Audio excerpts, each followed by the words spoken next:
மாண்புமிகு மறைந்த தமிழகத்தின் முன்னாள் முதலமைச்சர் இதயம் புரட்சித் தலைவி அம்மா அவர்கள் இந்த ஆட்சியையும்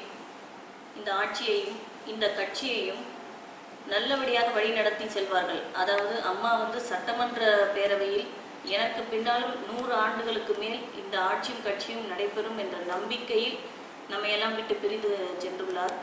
அந்த நம்பிக்கையை காப்பாற்ற வேண்டும். நமக்குள் எந்த அணி என்று பிரிவினையே கிடையாது. நாம் அனைவரும் ஒன்றாக இருந்து ஒரே அணியில் தான் இருக்கின்றோம். அது இதயம் புரட்சித் தலைவி அம்மா அவர்களுடைய அணி.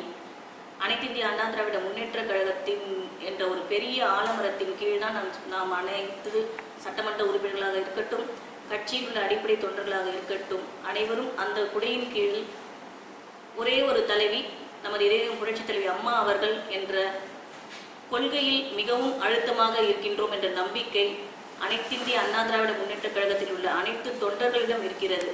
அந்த தொண்டர்களின் விருப்பம் என்னவென்றால் அம்மாவுடைய ஆட்சி நடைபெற வேண்டும், அம்மாவுடைய கட்சி இருக்க வேண்டும் என்பதுதான். அந்த எண்ணத்தை அனைத்திந்திய அண்ணா திராவிட முன்னேற்ற கழகத்தில் உள்ள அத்தனை 1.5 கோடி மக்களின் எண்ணத்தை நிறைவேற்றும் வகையில் நாம் சட்டமன்ற உறுப்பினர்களாக இருந்து நமது கடமையை செய்ய வேண்டும் என்ற நம்பிக்கையில் இப்பொழுது பிரிந்துள்ள சட்டமன்ற உறுப்பினர்களுக்கு என்னுடைய தாழ்மையான வேண்டுகோள், நீங்கள் எல்லாம் திரும்ப வர வேண்டும். நாம் எல்லாம் இணைந்து ஒன்றாக செயல்பட்டு அம்மாவுடைய தலைமையின் கீழ் எந்த ஆட்சி இப்பொழுது நடந்து கொண்டிருக்கிறதோ, யாருடைய தலைமையில் நாம் தமிழகத்தை ஆண்டு கொண்டிருக்கின்றோமோ அவருடைய தலைமையின் கீழ் நாம் இணைந்து செயல்பட வேண்டும் என்று வேண்டி கேட்டுக்கொள்கின்றேன். நம்மிடம் எத்தனை கருத்து வேறுபாடுகள் இருந்தாலும் அந்த கருத்துக்களை நீங்கள் தெரிவிக்கலாம். உங்களுடைய சட்டமன்ற உறுப்பினர்கள் அனைத்தும் உடன் இருக்கிறார்கள். உங்களுடைய வேண்டுகோளை நாங்களும் அதை எடுத்து செல்ல கடமைப்பட்டு இருக்கின்றோம்.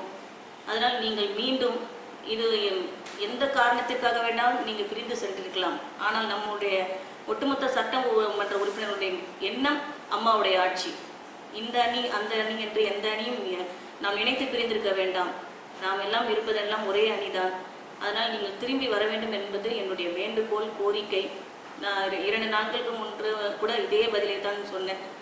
அதாவது இப்பொழுது எந்த எண்ணத்தில் நாம் அண்ணன் எடப்பாடி அவர்களை முதலமைச்சராக அன்றைக்கு கொண்டு வந்தோமோ அதே எண்ணத்தில் நாம் ஒற்றுமையாக இருந்து செயல்பட வேண்டும் என்று கேட்டுக்கொள்கின்றேன். மற்ற கட்சிக்கு நமது கட்சி ஒரு கேலி கூத்தாக இருக்க வேண்டாம். அது ஒரு உதிரி கட்சி அல்ல. நம்முடைய கட்சி சர்வ வல்லமை பாய்ந்த ஒரு கட்சியாக உலகத்தில் உள்ள அத்தனை தலைவர்களும் நம்முடைய கட்சியை பற்றி என்ன இந்த கட்சியில் உள்ள தலைவர் நாளை என்ன செய்வாரோ, இன்று என்ன செய்வாரோ என்று ஒவ்வொரு நாளும் எண்ணி இருந்த நிலையில் நமது அம்மா இன்று இல்லை. அதனால் அந்த கட்சியை நாம் எந்த நிலையிலும் 4 பேர் வேற விதமாக பேசும் அளவிற்கு நமது கட்சியை கொண்டு செல்லாமல், நமது ஆட்சியும் கொண்டு செல்லாமல் ஒருவரின் கீழ் இருந்து நமது ஆட்சியை புரிய வேண்டும். அது இப்பொழுது என்னை பொறுத்தவரை மட்டுமல்லாமல் தமிழகத்தினுடைய அத்தனை மக்களுடைய நிலைப்பாடு தற்போது உள்ள முதலமைச்சர் நன்றாக செயல்படுகிறார் என்பதே. அதை உணர்ந்து உங்களுடைய கோரிக்கை என்ன வேண்டுமென்றாலும் நமது முதலமைச்சரை நாடி தெரியப்படுத்தி அவர் உங்களுடைய எண்ணத்தை நிறைவேற்றுவார் என்ற நம்பிக்கையும் இருக்கிறது. எங்களுடைய சக சட்டமன்ற உறுப்பினர் இப்பொழுது பிரிந்து சென்ற சட்டமன்ற உறுப்பினரிடம் நானும் பேசியிருக்கிறேன். அதாவது வேறு கருத்துக்களை எதுவும் நாங்கள் பரிமாறிக்கொள்ளவில்லை. ஏன் பிரிந்தீர்கள் என்று கூட நான் கேட்கவில்லை. நீங்கள் எல்லாம் வாங்க, நம்ம முதலமைச்சர்கிட்ட உட்காந்து பேசலாம். நாங்களும் அதுக்கு ஒரு ஊன்றுகோலாக இருப்போம். நாமெல்லாம் ஒன்றிணைஞ்சு செயல்படுவோம் என்று கேட்டிருக்கிறேன். அவங்களும் அதுக்கு ஒரு முடிவு சொல்லியிருக்கிறார்கள். அந்த முடிவை நாங்கள் முதலமைச்சரிடம் தெரியப்படுத்தி இருக்கின்றோம். இதற்கு உண்டான நல்ல ஒரு முடிவு வரும் என்ற நம்பிக்கை எனக்கு இருக்கிறது. மற்ற சட்டமன்ற உறுப்பினர்களும் இருக்கிறது. மீண்டும் பிரிந்து சென்ற எங்களுடைய சக தோழர்கள் திரும்பி வருவார்கள் என்ற நம்பிக்கை உள்ளது.